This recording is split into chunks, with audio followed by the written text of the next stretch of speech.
Segunda carta de Paulo aos Coríntios. Mesmo que seja chamado de segunda aos Coríntios em nossas Bíblias, há várias pistas dentro desta carta de que não foi a segunda coisa que ele escreveu para a igreja primitiva de Corinto. Paulo iniciou essa comunidade de Jesus em Corinto um tempo antes de uma das suas viagens missionárias. Você pode ler a história no livro de Atos, capítulo 18.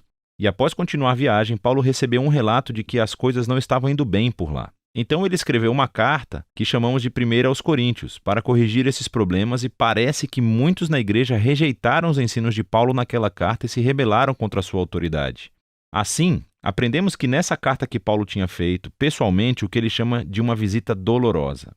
Depois disso, ele enviou uma carta que diz que foi escrita com angústia e lágrimas. E, depois de todas essas medidas, a maioria dos coríntios, mas não todos, percebeu a sua arrogância e pediu desculpas a Paulo.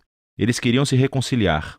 Então Paulo escreveu essa carta para assegurar-lhes do seu amor e compromisso com eles. A carta foi projetada com 3 seções principais, cada uma abordando um tópico distinto. Paulo primeiro finaliza sua reconciliação com os coríntios. Depois, nos capítulos 8 e 9, ele aborda o tema da generosidade esquecida.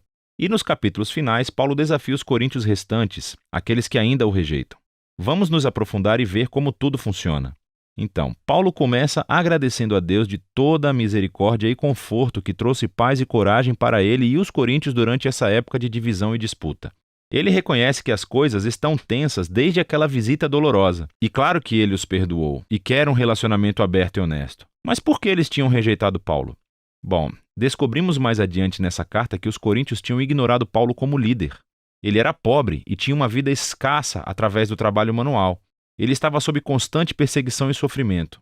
Muitas vezes estava sem casa.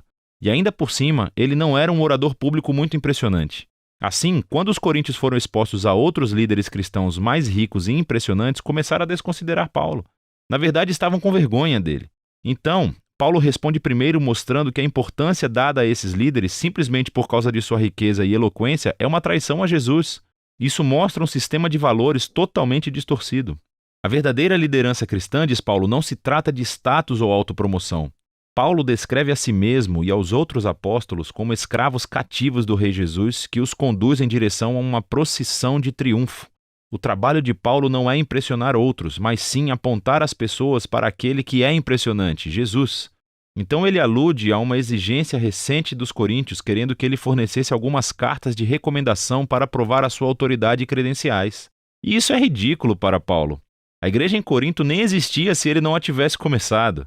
É por isso que ele diz que eles próprios são a sua prova de liderança genuína. Eles são a sua carta de recomendação. Ele inteligentemente cita os profetas Jeremias e Ezequiel, dizendo que o Espírito de Deus escreveu a sua carta de recomendação nos seus corações como seu povo da nova aliança. Os coríntios não deveriam precisar de mais provas além dessa. Quanto à menção à nova aliança, isso leva Paulo a uma longa comparação entre a antiga aliança entre Deus e Israel, mediada por Moisés, e a nova aliança entre Deus e os coríntios, mediada por Jesus Cristo e pelo Espírito.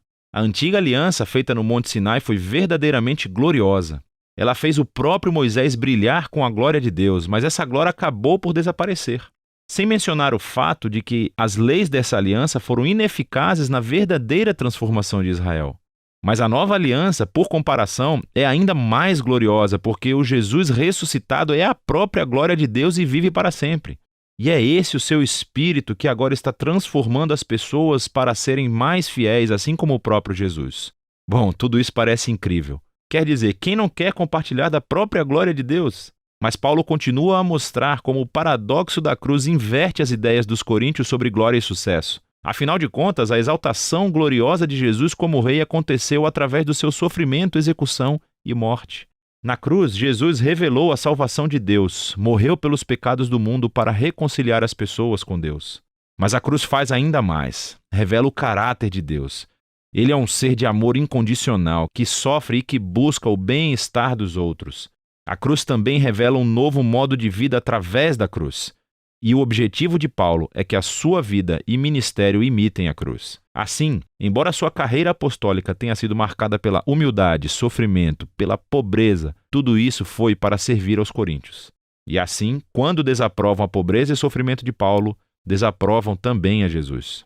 O modo de vida e liderança de Paulo são, na verdade, a prova de que ele representa autenticamente o Jesus que foi crucificado e ressuscitado.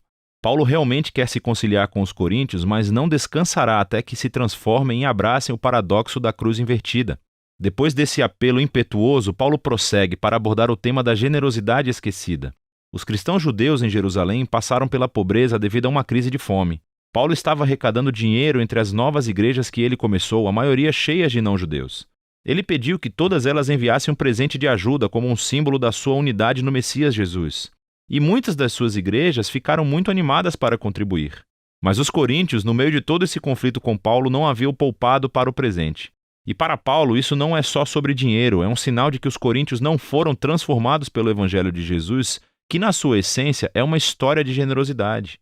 Paulo diz: você conhece a generosa graça do Senhor Jesus, o Messias, que embora fosse rico, por sua causa se tornou pobre, para que através de sua pobreza você pudesse se tornar rico. Ele conta a história do Evangelho através de metáforas financeiras.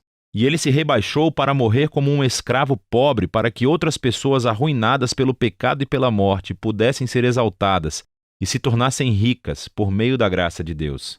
Ser um cristão é permitir que essa história entre profundamente em sua mente e em seu coração. E é deixar que ela o transforme em alguém mais generoso, mais disposto a partilhar a sua vida e os seus recursos para auxiliar o próximo. Na seção final da carta, Paulo chama a atenção à principal fonte de seu conflito com os coríntios, aquele espantoso grupo de líderes que ele, de maneira sarcástica, denomina de superapóstolos. Então, eles vieram a Corinto, se autopromovendo e falando mal de Paulo, minando-o como um líder pobre sem qualquer sucesso. E correndo o risco de soar como uma pessoa que deseja se autopromover, Paulo disse: esses caras realmente desejam comparar qualificações? Ele não tem medo de enfrentá-los. Eles são especialistas na Bíblia judaica? Bem, Paulo também é. Ele era um fariseu, pelo amor de Deus. Ele memorizou toda a Bíblia. Eles desejam se gabar dos seus conhecimentos superiores sobre Jesus? Na verdade, Paulo já viu e andou ao lado de Jesus ressuscitado. Ele realmente teve visões da sala do trono celestial de Jesus. Contudo, o mais importante é que Paulo dedicou toda a sua vida à missão de Jesus. Ele sacrificou seu conforto e estabilidade e nunca pediu dinheiro aos coríntios. Ao contrário dos superapóstolos que cobravam muito, Paulo trabalhava para o seu próprio sustento. No entanto, Paulo diz que ele se recusa a se gabar dessas proezas, pois não são as coisas mais importantes como cristão. Em vez disso, ele irá se gabar de como ele é fraco e falho, pois são nessas imperfeições que ele descobre o amor e a misericórdia de Deus. Ou como Jesus disse a Paulo uma vez: a minha graça é suficiente para você, pois meu poder se aperfeiçoa na fraqueza. Paulo conclui a carta com um sóbrio aviso aos coríntios. Eles precisam examinar as suas atitudes e o seu desprezo por Paulo, pelo modo de vida dele e o amor deles por esses superapóstolos. Tudo isso demonstra que eles não compreenderam a essência de quem Jesus é. Eles não vivem como seguidores transformados de Jesus e, por isso, Paulo os convida mais uma vez a serem humildes diante do amor de Jesus. A segunda carta aos Coríntios nos dá uma perspectiva sobre a vida de Paulo e sobre o paradoxo que a cruz de Jesus estabelece perante nós. A cruz desafia os nossos valores, as nossas maneiras de ver o mundo. Nós valorizamos o sucesso, a educação, a riqueza, mas Deus valoriza a humildade e a fraqueza, pois o seu amor e poder ficaram conhecidos através do sofrimento, da morte e ressurreição de Jesus.